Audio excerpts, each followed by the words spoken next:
kita akan belajar tentang seni tari, tentang konsep, fungsi, unsur, prinsip, dan jenis-jenis tari. Ada yang sudah memahami tentang seni tari? Saya, Bu. Ya, silakan Tiara. Jadi menurut saya seni tari itu adalah salah satu cabang seni yang menggunakan gerak tubuh untuk mengekspresikan perasaan atau menceritakan sebuah cerita, Bu. Oke, ada yang lain? Saya, Bu. Ya. Jadi menurut saya seni tari adalah seni yang berasal dari gerakan tubuh yang berirama dengan diiringi musik.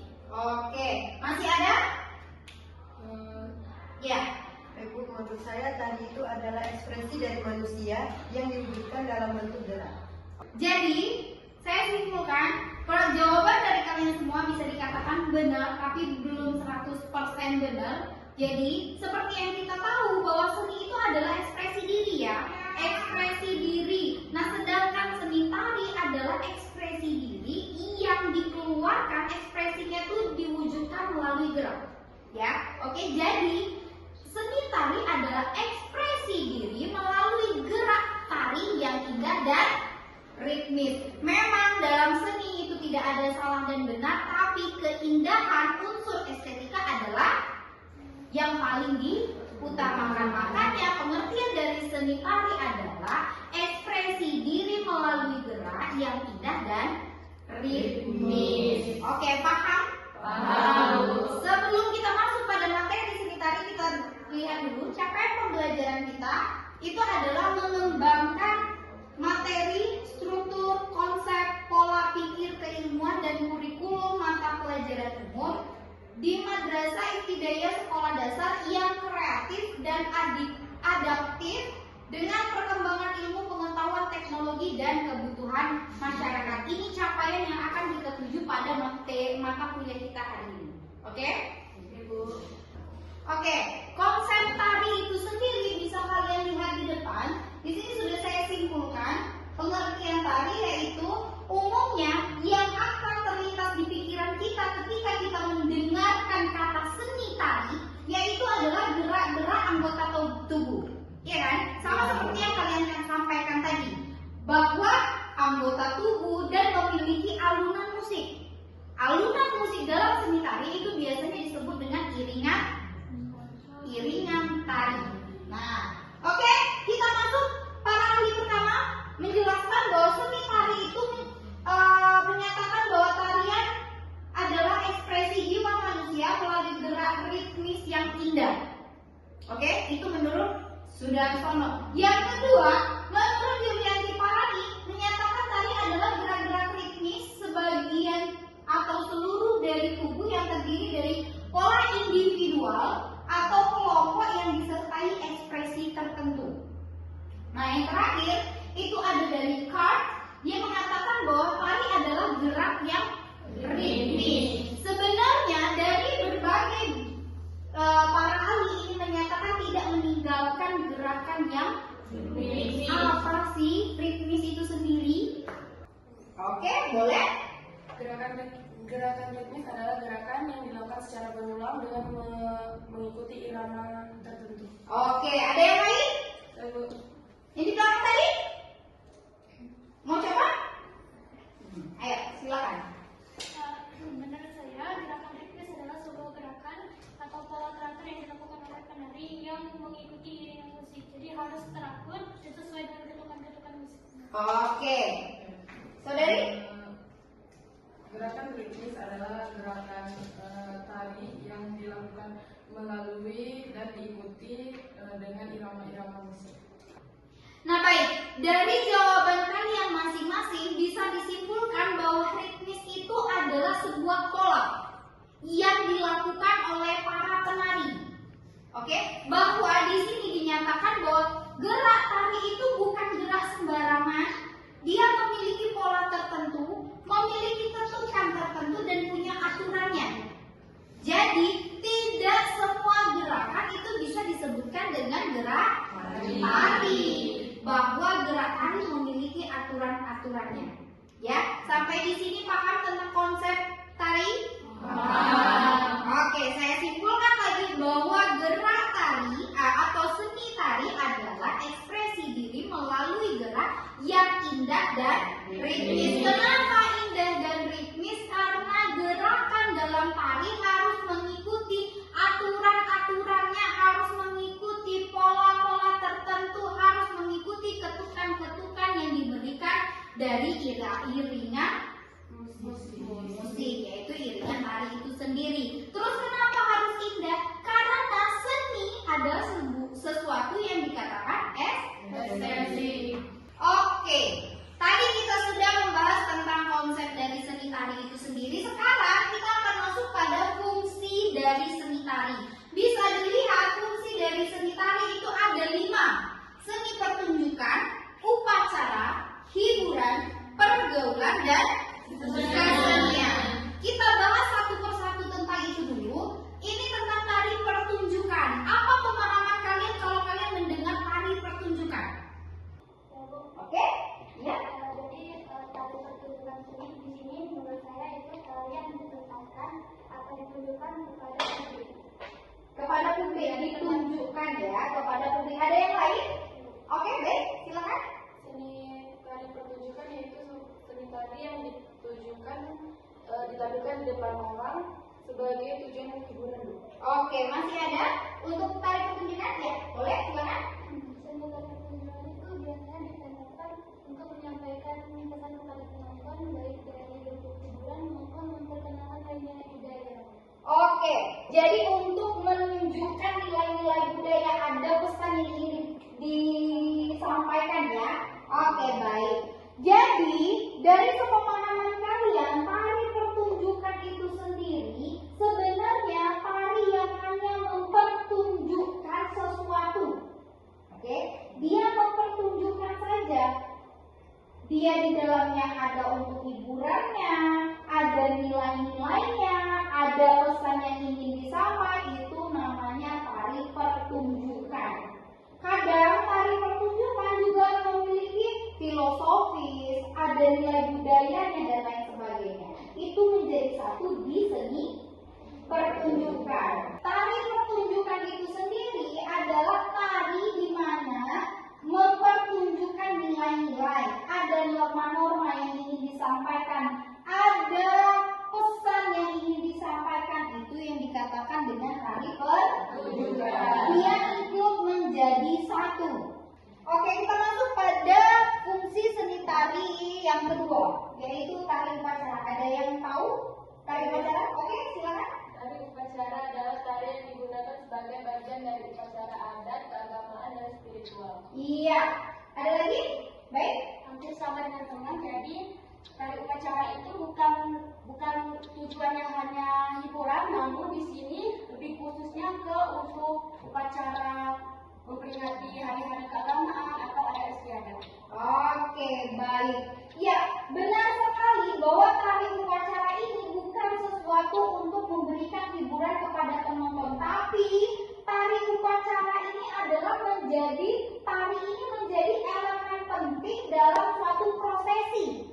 Jadi kalau tidak ada prosesi tari, maka tidak ada prosesi tersebut. Itu yang dikatakan dari tari upacara. Baik, kita masuk yang ketiga, tari hiburan. Ada yang tahu? Iya, silakan saudari.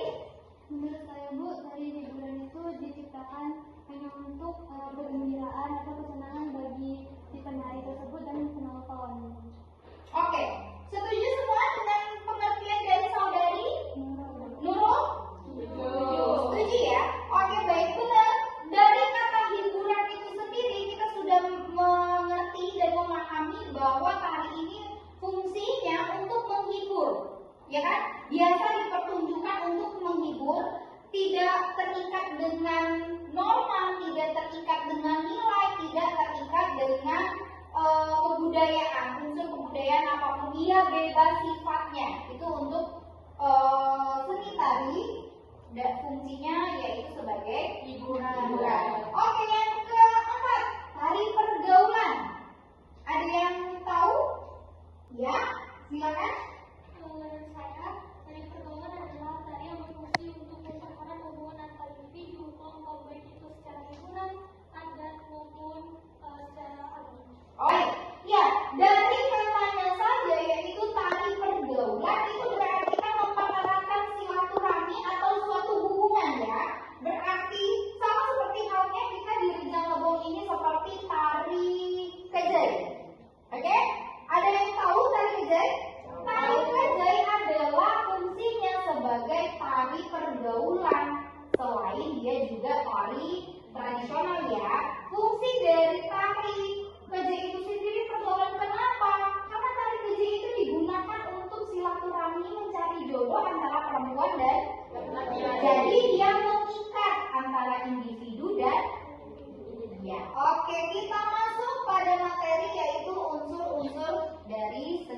tari. Tadi sudah Ibu katakan di awal bahwa unsur tari itu ada dua, ada unsur utama dan ada unsur pendukung. Unsur utama itu sendiri yaitu unsur gerak.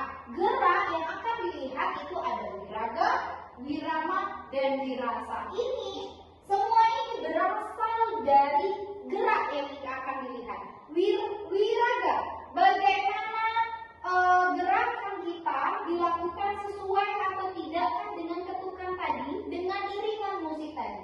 Dan wirama juga kita akan melihat bagaimana kesesuaian gerak kita dengan irama musik. Kalau gerakan kita slow, apakah mungkin irama musiknya ngebeat? Itu. Jadi wiraga dan wirama itu yang dimaksud. Sekarang wirasa. Wirasa ini lebih kerasa. Kapan si penari bisa melakukan senyum? Kapan si penari bisa merasakan sakitnya dari arti sebuah tari, makna dari sebuah gerakan, itu yang dikatakan wirasa. Bahwa ketiga unsur utama itu akan terlihat ketika seseorang menari. Jadi menari bukan sesuatu gerakan yang akan difikirkan, tetapi gerakan yang dirasakan sesuai dengan irama, ketukan, raga kita itu ada di dalam makna dari tari. Itu yang dikatakan wiraga, wirama, wirasa. Pasti kalian sering mendengar itu kan. Apalagi kalau ada lomba-lomba tari, ini unsur utama. Memang ini adalah unsur utama dari seni tari. Yang kedua yaitu unsur pendukung seni tari. Apa saja? Ragam geraknya. Tadi kan hanya unsur utamanya kan gerak saja, tapi tidak ada ragamnya. Bagaimana dari gerak pokok itu dikembangkan lagi menjadi beberapa bagian gerakan. Itu yang dikatakan ragam gerak. Ragam iringan dia, bagaimana iringan tari tadi? Oke, musiknya. Terus rias dan kostum, bahwa pertunjukan tari itu mesti ada riasan dan kostumnya. Sebagaimana riasan dan kostum itu harus sesuai dengan tema tari, cerita tari, dan yang lain sebagainya itu harus sesuai. Selanjutnya adalah pola lantai dan blocking. Ini adalah hal yang harus dipikirkan dalam pembuatan atau penciptaan karya tari. Bagaimana untuk perlakuannya nanti akan kita bahas ketika kita membuat sebuah karya seni tari. Pola lantai itu adalah di mana tempat si penari berdiri. Di center kah? Di center depan kah? Atau di samping kanan kah? Di samping kiri kah? Itu yang dikatakan dengan pola lantai, pembagian penari, arah tegak berdirinya penari. Paham sampai di sini? Paham. Baik, kita masuk pada jenis seni tari. Jadi bisa kalian lihat bahwa jenis tari itu terbagi menjadi dua, yaitu jenis seni tari berdasarkan jumlah penari dan jenis tari berdasarkan alirannya. Oke, kita bahas yang pertama dulu, yaitu seni tari berdasarkan jumlah penari. Ini jenis tari ini tuh terbagi menjadi tiga. Ada tari solo, tari duet, dan grup. Tari solo itu adalah tari tunggal yang biasanya penarinya itu pada pertunjukan penarinya hanya sendiri. Tari duet itu adalah tari yang terdiri dari dua penari, boleh berpasangan ataupun tidak, ataupun sama jenis, sama-sama dikatakan dengan tari duet atau tari berpasangan. Oke, yang ketiga yaitu tari berkelompok atau grup, bisa terdiri dari 5 sampai 8 penari atau 10 penari. Dan harusnya ini masih banyak lagi jenis tari berdasarkan kelompok. Itu ada yang dikatakan dengan tari berpasangan berkelompok, itu ada juga. Itu adalah jenis tari di mana tari itu jika dia tetap berpasangan tapi banyak pasangan, bisa 3 pasangan, bisa 4 pasangan, itu dikatakan jenis tari kelompok berpasangan. Terus ada juga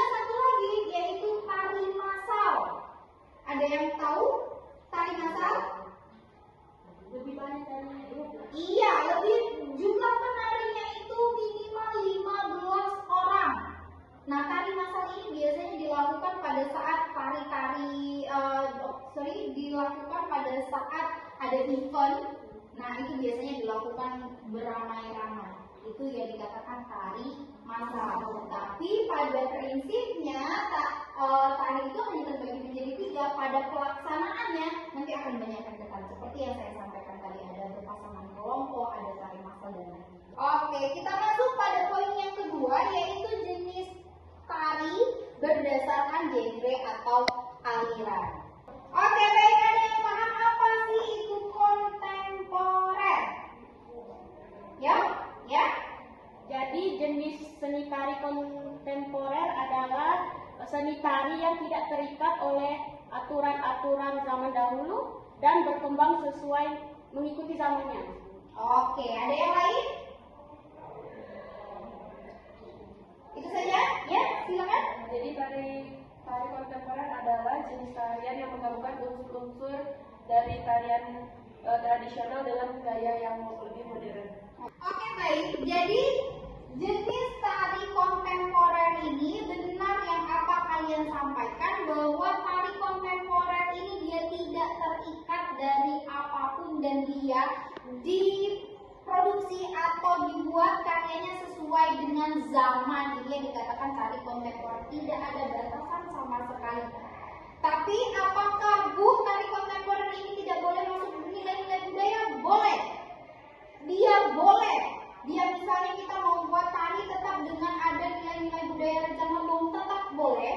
Dia boleh mengcombine antara tradisi dan modern. Dia boleh mengcombine juga musiknya juga seperti itu. Dia boleh, tapi tetap tari kontemporer tetap ada nilai yang ingin disampaikan, ada makna yang ingin disampaikan. Bahkan dalam tari kontemporer itu biasanya ada cerita di dalamnya yang ingin disampaikan, entah itu tarian untuk dipersembahkan untuk ibu atau bapak atau anak atau tentang apapun. Itu dalam tari kontemporer, dia tidak terikat. Sampai di sini ada pertanyaan? Tidak ada? Oke, baik, materi kita untuk hari ini itu saja dulu. Ada yang bisa menyimpulkan pertemuan kita hari ini? Ya, mulai dari seni tari itu sendiri apa, dari jenis-jenis tari, dari fungsi tari, prinsip tari. Ada yang bisa menyimpulkan bahwa sebenarnya apa seni tari ini? Yang pertama dari pengertian seni dulu. Ayo, siapa yang bisa? Ya, oke. Berdasarkan yang telah dijelaskan oleh Ibu tadi, kesimpulan yang dapat saya simpulkan yaitu seni tari itu merupakan ekspresi diri yang berasal dari diri seseorang melalui gerakan yang indah dan juga ritmis. Oke, dari pengertian seni tari itu tadi adalah gerakan yang indah dan ritmis. Itu inti poinnya ya. Oke, baik. Yang kedua, pembahasan kita yang kedua yaitu tentang fungsi. Siapa yang bisa menjelaskan? Oke. Baik, dari yang Ibu sampaikan tadi dapat saya simpulkan fungsi tari terdiri dari ada 4 jenis. Yang pertama tari pertunjukan, yang kedua tari upacara, yang ketiga tari hiburan, dan yang keempat tari pergaulan. Adapun kesimpulan dari tari pertunjukan adalah terdapat nilai-nilai yang ingin disampaikan di dalamnya. Yang kedua tari upacara bukan hanya untuk hiburan, tetapi terdapat elemen penting dalam prosesi adat. Yang selanjutnya tari hiburan, yaitu fungsi utamanya untuk menghibur, tidak terikat oleh norma-norma maupun nilai-nilai. Dan yang selanjutnya yaitu tari pergaulan, yaitu untuk mempererat hubungan sosial. Oke, yang terakhir bisa disimpulkan dari unsur-unsur seni tari. Ada yang bisa? Oke. Jadi berdasarkan Ibu jelaskan tadi dapat saya simpulkan bahwa unsur-unsur seni tari ini ada 2. Yang pertama unsur utama dan unsur pendukung. Kalau unsur utama itu ada wiraga, wirama, dan wirasa. Sedangkan unsur pendukung itu ada 4, yaitu ragam gerak, iringan, rias dan kostum. Yang terakhir pola lantai atau blocking. Oke. Ada satu poin lagi yaitu jenis dari seni tari ya. Oke, siapa yang bisa menjelaskan? Oke. Pada jenis seni tari ada 2 poin. Yang pertama yaitu jenis tari berdasarkan jumlah penarinya, terus jenis seni tari berdasarkan alirannya. Nah, di mana jenis tari berdasarkan jumlah penarinya terbagi 3. Yang pertama ada tari tunggal atau solo. Nah, yang kedua tari berpasangan atau duet. Dan yang ketiga tari berkelompok atau grup. Nah, pada jenis seni tari berdasarkan alirannya terdapat 3 poin. Tari tradisional, di mana poin yang pertama tari tradisional klasik, yang kedua tari tradisional kerakyatan. Nah, terus pada tari kreasi baru, di mana tari kreasi baru ini terbagi menjadi 2. Yang pertama tari kreasi baru pola tradisional atau tradisi. Nah, yang kedua tari kreasi baru pola non tradisi. Nah, yang terakhir yaitu kontemporer. Oke, jadi sudah kalian sampaikan, bisa disimpulkan bahwa tari tadi poinnya adalah gerakan yang tidak dan ritmis. Terus unsur dari seni tari itu terbagi menjadi 2, ada unsur pendukung dan ada unsur utama. Ada fungsi dari seni tari itu yang disampaikan oleh saudari Zia, iya, saudari Zia. Terus yang terakhir adalah jenis tari berdasarkan aliran dan jumlah penarinya. Kalau jumlah penari terbagi menjadi 3 dan aliran juga terbagi menjadi 3. Ada yang tunggal atau solo, ada yang duet dan berkelompok. Kalau jenis tari berdasarkan aliran ada tradisi, ada kreasi dan kontemporer. Tradisi itu terbagi menjadi 2, ada tradisi klasik dan ada tradisi kerakyatan. Kreasi juga terbagi menjadi 2, yaitu kreasi yang terikat dengan tradisi dan yang kedua kreasi yang tidak terikat dengan tradisi atau non tradisi. Yang terakhir adalah kontemporer. Oke ya, paham sampai di sini? Paham. Baik, untuk minggu depan saya minta kalian coba mengapresiasikan sebuah karya seni tari. Kalian silakan pilih seni tari apa? Boleh itu tradisi, boleh itu kreasi, boleh itu kontemporer. Silakan kalian mengapresiasikan karya seni. Nah, minggu depan itu kerjaannya per kelompok ya. Silakan cari sendiri teman kelompoknya. Kalian tampilkan video tarinya, nanti akan kalian berikan apresiasi kalian terhadap seni tari yang sudah kalian pilih. Oke, paham? Paham. Oke, baik, sampai di sini.